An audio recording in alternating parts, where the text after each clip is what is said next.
Publicado em 1962, Os Funerais da Mamãe Grande é uma coletânea de contos do escritor colombiano Gabriel Garcia Márquez. O livro é um marco fundamental na obra do escritor, pois quando a gente lê, a gente já observa muitos elementos que reapareceriam anos depois em outros livros, como o vilarejo imaginário de Macondo. Os Funerais da Mamãe Grande serve quase como um laboratório para o universo e o realismo mágico, que o Garcia Márquez consagraria mais tarde em sua obra mais famosa, que é 100 Anos de Solidão. Que é 100 Anos de Solidão, ela publicada em 1967, então depois dos Funerais da Mamãe Grande. Entretanto, o vilarejo fictício de Macondo já tinha aparecido antes desse livro. Ele apareceu no livro A Revoada, de 1955. E Macondo vai ser uma presença constante na obra do escritor, porque nós não podemos esquecer que Macondo foi inspirado no pequeno vilarejo de Aracataca, que era a cidade natal do escritor. E o nome Macondo veio de uma fazenda de banana perto de Aracataca, e que Macondo significa banana na língua banto, que era a língua falada por muitos africanos que vieram para a América do Sul como escravos. A Colômbia, até hoje, é uma grande produtora de banana, tá? Então, as plantações de banana, a companhia bananeira aparece bastante na obra do Gabriel Garcia Márquez. Como é um livro que cai em provas vestibulares, eu vou resumir, analisar e marcar os principais pontos com você. Mas fique até o final, porque às vezes eu falo alguma coisa que cai na prova e muita gente perdeu porque não viu o vídeo até o final. E se você tiver alguma dúvida, deixe seu comentário abaixo e não se esqueça, por favor, de dar seu like, partilhar o vídeo com quem precisa, Precisamos ser generosos. Lembro mais uma vez que os vídeos que caem em vestibulares estão em playlists. E a playlist é sempre a palavra livros e a sigla da universidade, como por exemplo, livros Unicamp, livros FUVEST, ou então livros UFPR, UERJ e assim por diante, tá? Então é muito fácil de você localizar. A ideia é sempre, até o final do ano, fazer os principais vestibulares do Brasil. Também não se esqueça que há muitos vídeos aqui no canal com as obras de Garcia Márquez na playlist com o nome do autor. E esses vídeos eu tento fazer com que eles se completem, eu não fico repetindo coisas.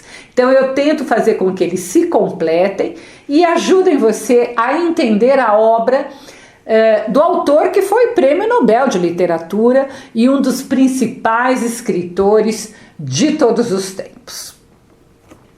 Vamos lá. Os Funerais da Mamãe Grande é composto por 8 contos de diferentes tamanhos, uns mais longos, uns bem longos, outros mais curtos e assim por diante. 7 deles, os primeiros, narram o cotidiano aparentemente simples, mas cheio de tensões, violência e melancolia do vilarejo de Macondo. Já o último conto, aquele que dá título ao livro, é bem diferente. Esse último conto é uma grande sátira cheia de muitos exageros e absurdos. Então vamos primeiro falar dos 7 primeiros contos que retratam então esse cotidiano de Macondo da época, lógico, nós vamos falar um pouco de contexto, da época em que ele situou as histórias. Esses contos mostram a realidade social, a solidão e o peso do passado na América Latina, flertando então com o absurdo. O Gabriel Garcia Marques já começa a colocar várias coisas que a gente fala, mas isso é um absurdo. Sim, é proposital. O primeiro conto chama-se A Sexta de Terça-feira e conta a história de uma mãe pobre e sua filha que viajam de trem sob um calor escaldante, sufocante, passando pelas terras da companhia bananeira para chegar no vilarejo e visitar o túmulo do filho, que tinha sido morto ao tentar assaltar uma casa. Ainda no trem, quando estavam quase chegando, a mãe diz para a filha que não importa o que aconteça, ela não deve chorar. Como a chave é um lugar muito pequeno, então o cemitério ficava fechado, então como a chave do cemitério ficava com o padre do vilarejo, elas batem na porta da casa do padre, ele está dormindo, ele está fazendo a sesta, e elas então pedem para a irmã do padre acordá-lo, pois elas precisam pegar o trem de volta e que não pode se demorar, o trem sai rapidamente. Aqui no Brasil, quase ninguém mais dorme depois do almoço, mas em muitos locais, principalmente quando é muito quente, as pessoas costumam fazer a siesta, que é um cochilo rápido ali depois do almoço.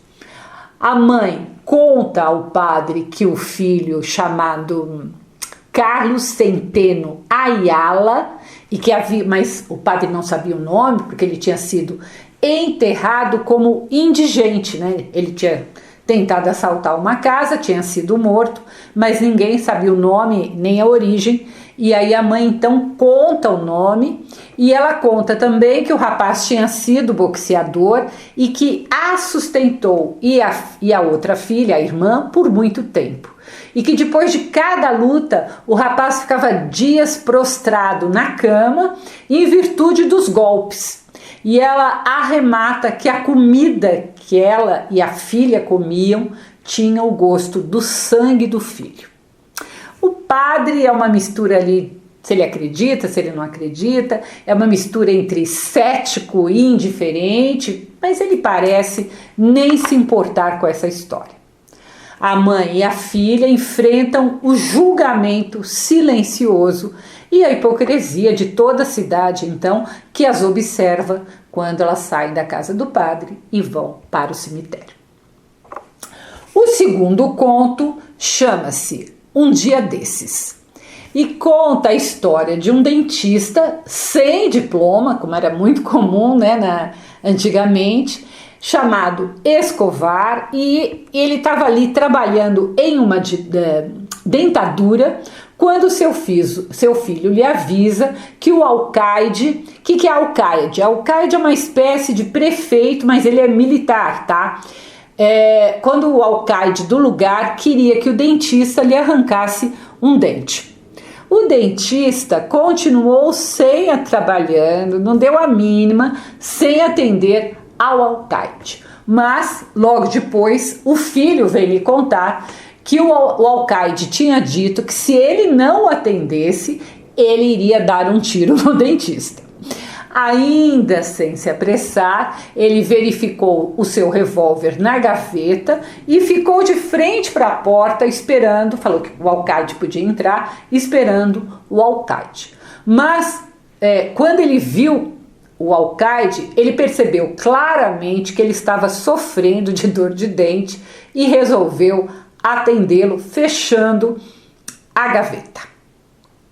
Era um dente de siso que estava doendo muito, então precisava ser arrancado, mas o dentista diz para o alcaide que não poderia lhe dar anestesia porque tinha um abscesso.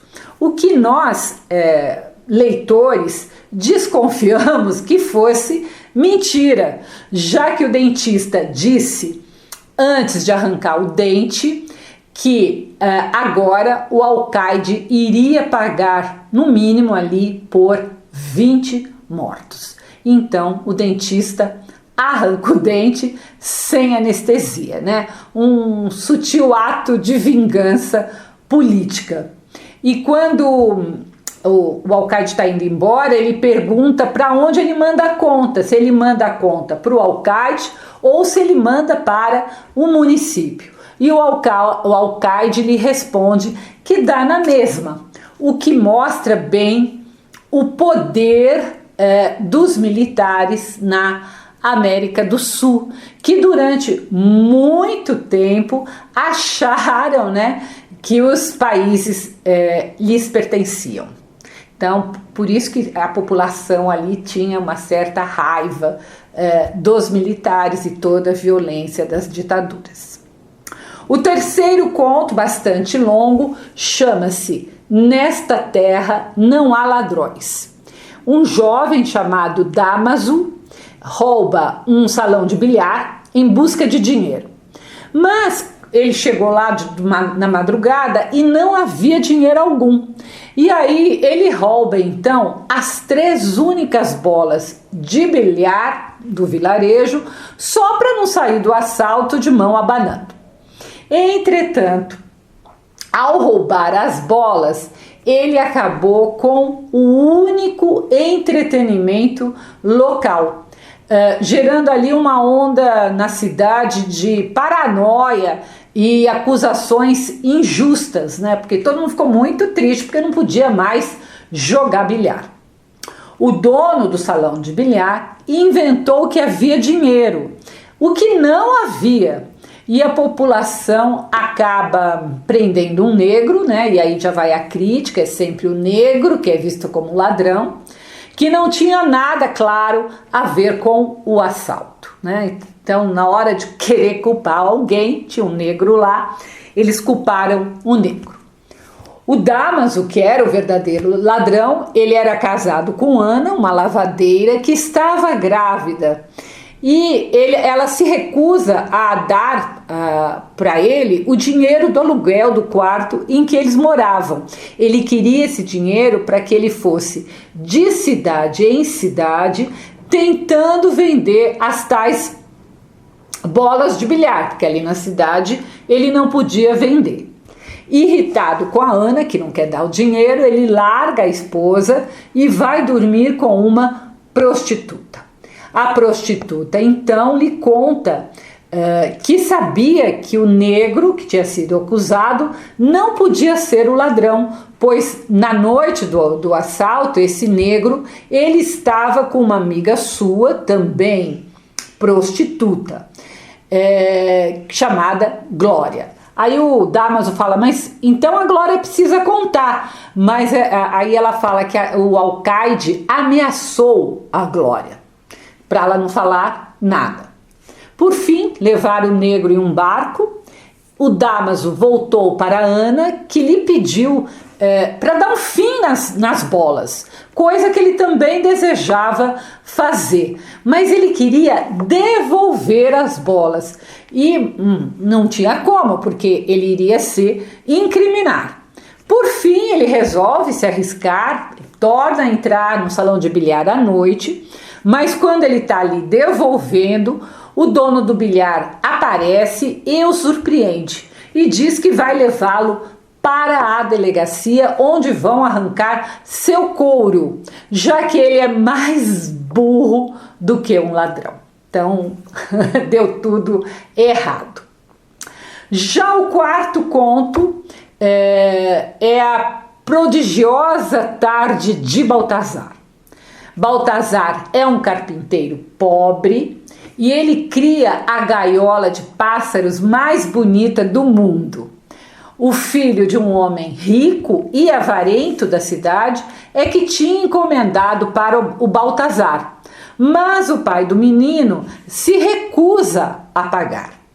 O Baltazar havia tido até outra oferta de gente que tinha visto a gaiola, tinha achado bonita, mas ele resolve dar a gaiola de presente ao menino e ainda finge para a cidade que a vendeu por uma fortuna.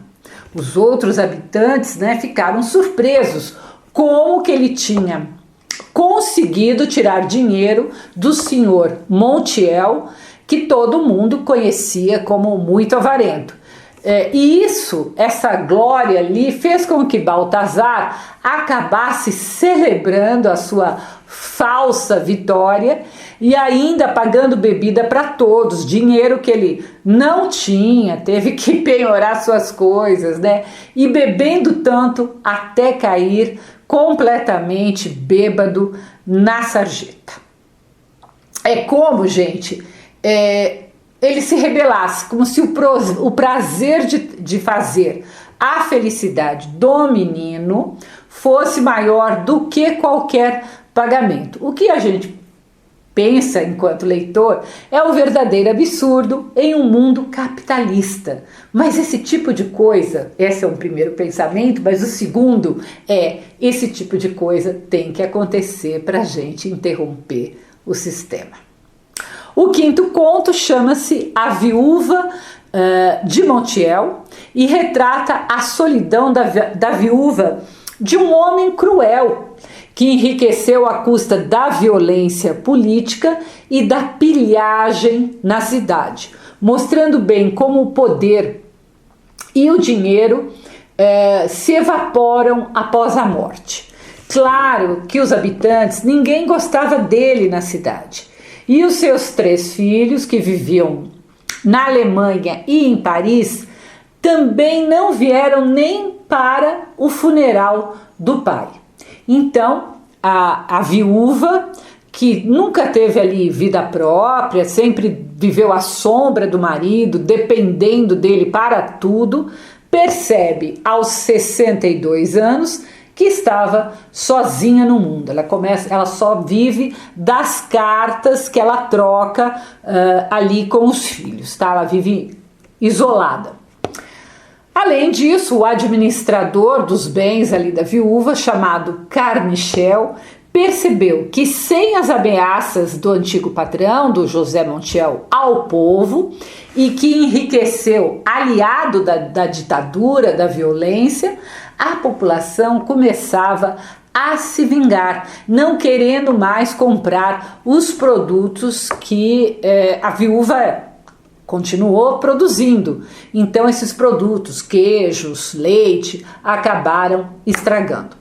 A esposa, ela não se conformava, porque ela achava que o marido dela tinha sido um homem bom, que tinha ajudado muita gente. Ela nunca enxergou o assassino mau caráter que realmente ele fora. E ela não entendia a população e os achava todos muito mal agradecidos. Sozinha, triste ali, ela adormeceu e viu a imagem da mamãe grande com um lençol branco e que lhe disse que ela iria morrer quando seu braço ficasse dormente, que era uma coisa que a gente imagina que já estava ali para acontecer. E então é a primeira referência à mamãe grande que a gente ainda não entende quem é. O sexto conto, um dia depois do sábado, então em uma época de muito calor, nesse pequeno povoado, uma peste misteriosa e inexplicável faz com que os pássaros morram caindo do céu e entrando pelas janelas, quebrando os vidros, as redes das janelas das casas, mergulhando ali o vilarejo em uma atmosfera sufocante, marcada pelo calor extremo, né? E pelo cheiro desses pássaros mortos, o cheiro de putrefação. Para a população e para o prefeito, o fenômeno é tratado como um problema sanitário, ambiental. É estranho, mas alguma coisa ali estava matando os pássaros. No entanto, para o padre Antônio Isabel, um homem muito devoto, mas já bastante senil, ele tem mais de 90 anos e completamente então desligado da realidade. A lógica é outra. O padre deixa de ver os pássaros como meros cadáveres e passa a enxergá-los como um sinal divino ou uma premonição de um apocalipse, como se o vilarejo estivesse sendo visitado pelo mal. Tá? Então essa é a ideia que o padre tinha e que ele acreditava. Ele era tão senil que ele dizia que ele via o diabo. O padre, então, durante a missa, ele proclama fervorosamente ter visto o judeu errante. O que é o judeu errante? O judeu errante, ele é uma figura do folclore cristão, condenado a vagar pelo mundo até o fim dos tempos, por ele ter insultado Jesus quando Jesus estava a caminho da crucificação. Então ele vai ficar vagando pelo mundo até Jesus voltar. Na cidade, paralelamente, um jovem forasteiro chega de trem ao vilarejo, ele perde o transporte de volta e se hospeda então no hotel chamado Macondo. Esse jovem, ele fica vagando, meio com as roupas meio amassadas, sentindo calor, e ele entra então na igreja para ver a missa. O padre resolve então coletar dinheiro da missa para ajudar o rapaz, mas ele diz para o seu sacristão dar a esmola para o rapaz e dizer para o rapaz que é para desterrar o judeu errante. Ou seja, era para o judeu errante ir embora. O mistério da morte dos pássaros serve para que o vilarejo, então, canalize, né, seus medos, suas superstições e a opressão ali do isolamento na busca por uma explicação. E vai, então, para essa explicação sobrenatural, né? Tenta explicar pelo sobrenatural a sua própria decadência. Nesse conto também aparece uma personagem chamada Rebeca, uma viúva amargurada de coração, bastante duro e que vivia sozinha e que era ali então da família, era prima, se não me engano, da família Buendia, tá? Que novamente vai aparecer em 100 anos de solidão. Então, o tempo todo é aquilo que eu falei no início, é quase um laboratório para 100 anos de solidão. O sétimo conto chama-se As Rosas Artificiais. Ele é centrado no universo feminino e narra as frustrações amorosas e os segredos de uma jovem chamada Mina. E o que a Mina faz para viver? Ela faz flores de plástico. Enquanto essa é a vidinha dela ali, ela lida com uma avó cega que percebe tudo através dos outros sentidos.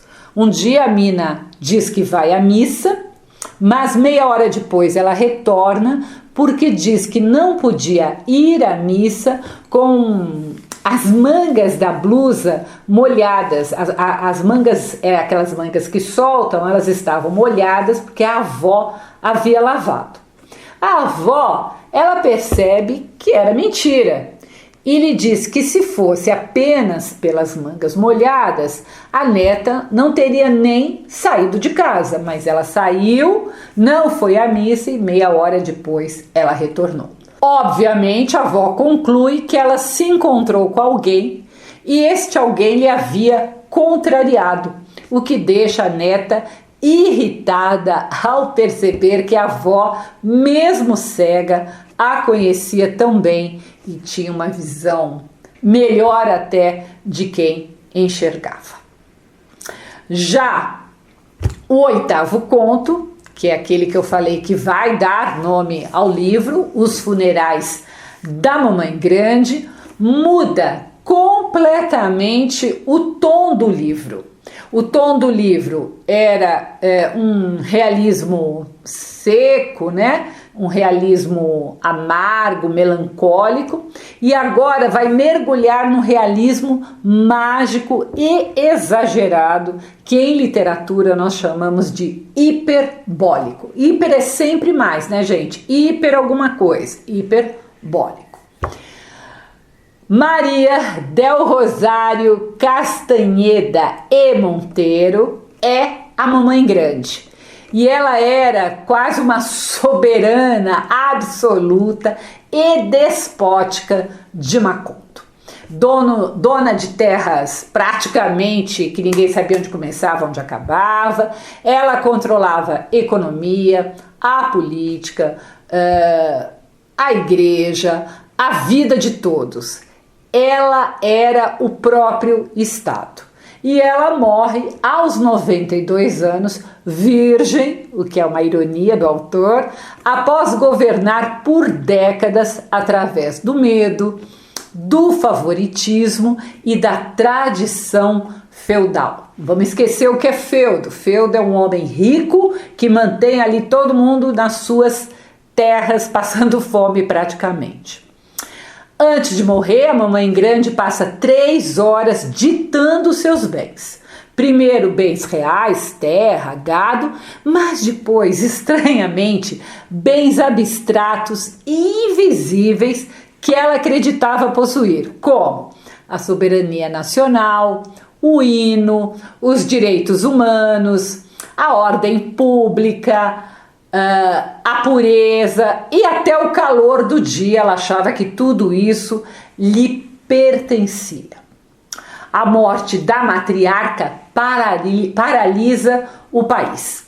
O autor, o Gabriel Garcia Marques, ele narra o funeral como um evento histórico mundial. O presidente da República e os seus ministros vão até Macondo, deixam todas as suas obrigações só para ir ali prestar as homenagens à Mamãe Grande.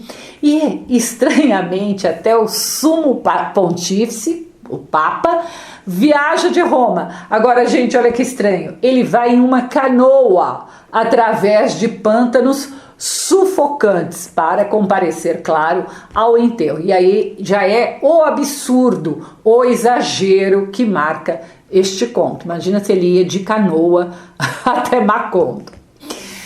Todos vão ao funeral, desde dos ricos, dos pobres, ladrões, prostitutas, artesãos, que se misturam, né, com presidentes, com militares, todos ali misturados no funeral.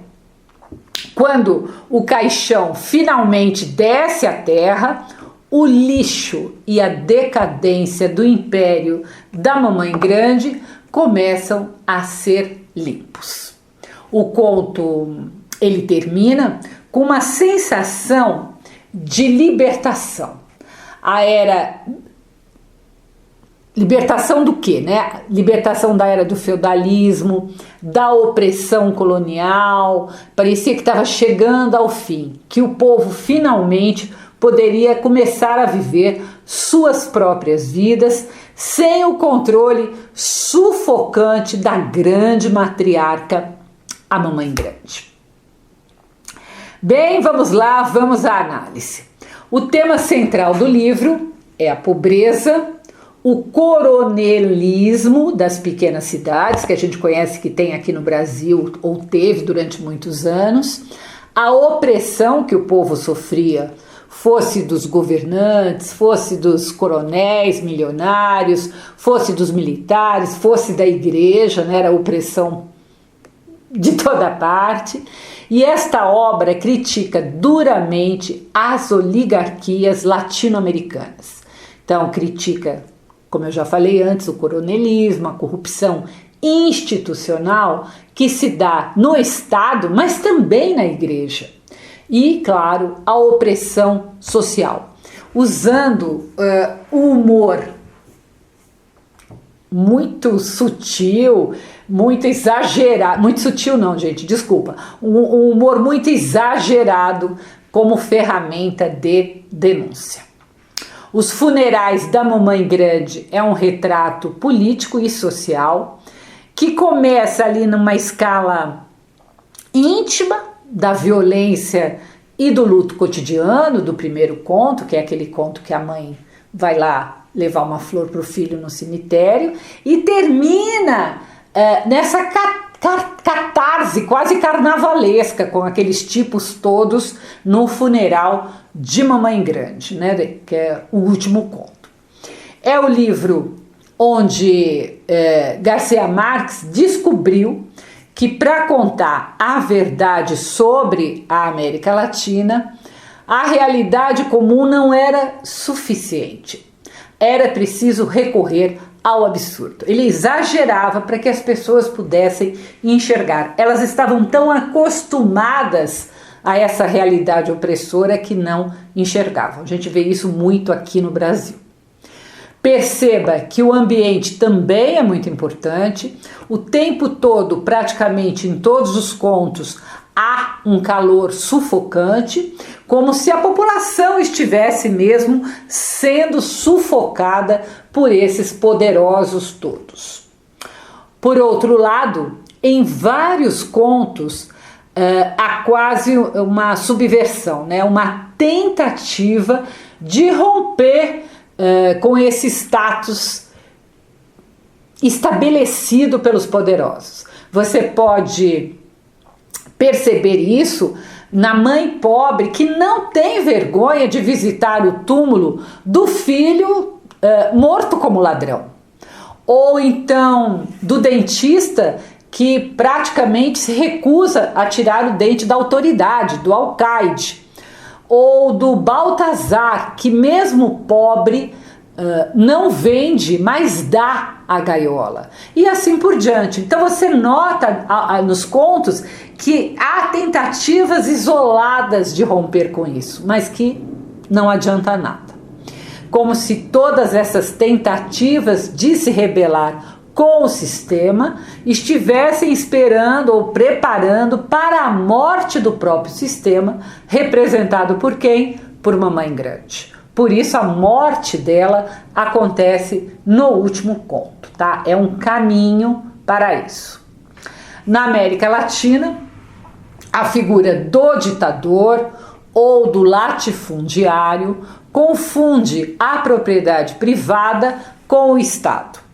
Ao listar suas posses antes de morrer, a mamãe inclui bens físicos e abstratos, como eu já falei, a soberania nacional, como os direitos dos cidadãos. Então, o que o Garcia Marques está fazendo, mais uma vez, é recorrendo ao exagero para ridicularizar o poder desmedido dessas elites oligárquicas. Quando a gente vê a corrupção de políticos aqui no Brasil, é um pouco isso. Eles acham que eles têm poder sobre o nosso dinheiro, o dinheiro público.